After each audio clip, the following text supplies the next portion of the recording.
Mentorship is so critical these days because the world has become more complex. And it's a way for a student to receive personal development that they would not be able to do independently on their own. It's this trusted advisor, someone who's been in your shoes, who has gone through that process, who can really be a source of wisdom for you as you're trying to figure out how do you make that transition successfully from college to how you contribute to the world in a career. I'm a mentor because I want to help. I see these young students come in not quite sure what path that they want to go down, and I think that I have some experience that I can share with the students and help them discover for themselves what it is that they're most passionate about, what it is that they might be interested in.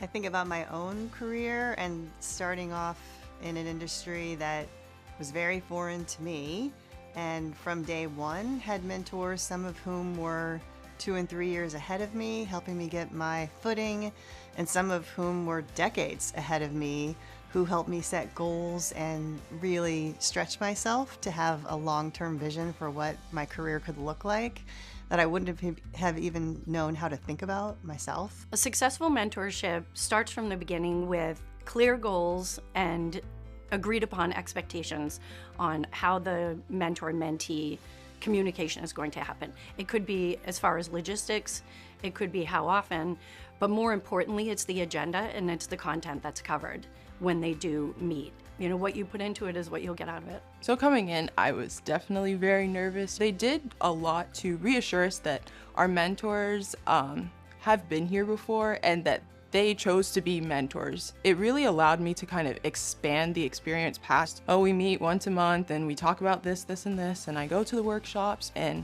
I think gain industry knowledge that I probably wouldn't have gained if I had just stuck to the pre-written out questions. The objective for me is always to gain trust, and then let's open up and let's have a real conversation. I get some knowledge from them. There's some incredible students coming to us here that are going to make a difference. I think you try to break down the industry into simple terms for them and not overwhelm them in big broad strokes about the asset management business. My sympathies to them are always that this is a really stressful time in their life. People are asking them, what do you want to do for the rest of your life? And a lot of them don't know, and that's okay. And so this program not only gives you a focus as to what you want to do, but in some cases is also going to tell you, you know what, I really don't really like that, and that's not something I want to pursue. My past mentees, one of the most popular things I think for students to do are informationals with people within the firm, and so you get a half hour you can talk to, because everyone within Loomis is really open and willing to sit down with the students, which is awesome. When you have access to an entire firm the way these students have when they're coming in here, you really are going to benefit if you really embrace this and try to take advantage of it as much as you can. So to me, you know, the world is your oyster here, so take advantage of it and you know, ask as many questions as you can, meet as many people as you can. You know, one of the other, I think, key tenets for this program is to network. Always be networking. And I think the more you do that here, the more successful and more doors you can possibly open for yourself.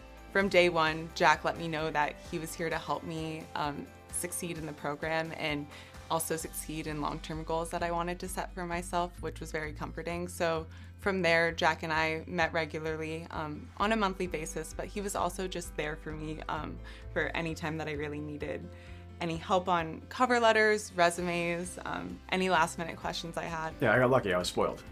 Lauren was a great mentee. When I look at these relationships, I like them to get very, very informal, very, very quickly. Let's identify your goals. The mentee also has to be fully engaged and fully involved in this for it to truly, truly work.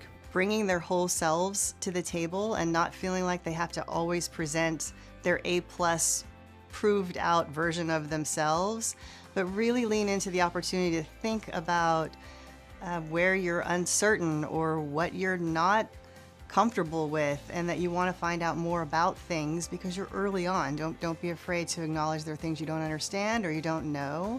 I mean, you're just starting your potential career, and there's a lot of different paths that you can go down. So when you're starting within the mentorship program, it's good to ask questions. Just by the fact that I work in trading doesn't mean that the focus of the entire mentor-mentee relationship should be about training. It can be about many of the different departments within the firm.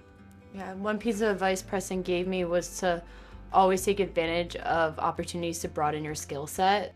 Where I've seen significant, and I do mean the word significant, progress for the students is the increase in confidence in their communication skills. And the mentors will bring them to a team meeting, or maybe they're meeting with a company and they get to see them live in action in what they do. And I think that inspires them as well, because seeing them in their job and as human beings and not just this person that they converse with once a month is really valuable. Number one, it's curiosity. You cannot be a wallflower in this program. Be engaged. What you put into it, you'll get out of it. And then I would say just be very open to learning something new. You know, it may not just be about the industry. You may be surprised at other things that come up in conversation, whether it be about the market, the economy, what's going on in the news. You know, be very open-minded. We're going to remain dedicated to our mission, this year, next year, over the next 10 years, which is to inspire, develop, and recruit those who are underrepresented in our industry. And slowly but surely, we are finally making an impact. We're having an impact, and that's really what it is, to try to change the face of our industry, and that's what we're doing.